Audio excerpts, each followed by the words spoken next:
پھل ان کے لیے جو اسرائیل سے بچے رہیں گے لذیذ اور خوشنما ہوگا۔ ہمارے لیے آج کی پہلی تلاوت اشعیاء نبی کا صحیفہ، اس کے 4 باب 2 سے 6 آیت تک۔ اس روز خداوند کی کومپل زینت دار اور جلالی ہوگی، اور زمین کا پھل ان کے لیے جو اسرائیل سے بچے رہیں گے لذیذ اور خوشنما ہوگا، اور جو صہیون میں باقی ہوگا اور جو یروشلم میں چھوڑا جائے گا وہ مقدس کہلائے گا، بلکہ ہر ایک جو یروشلم میں زندگی کے لیے لکھا گیا، جس وقت کہ خداوند صہیون کی بیٹی کی گندگی کو دھو ڈالے اور عدل کی روح اور جلن کی روح کے ساتھ یروشلم سے خون مٹا ڈالے،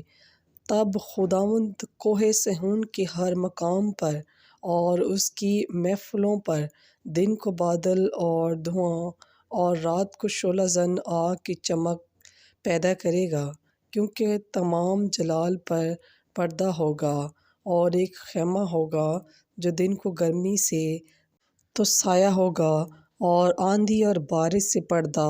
اور پناہ گاہ ہوگا۔ پس پاکلام کے پڑھے اور سنے جانے پر خداوند کی خاص برکت ہو۔ خداوند کا شکر ہو۔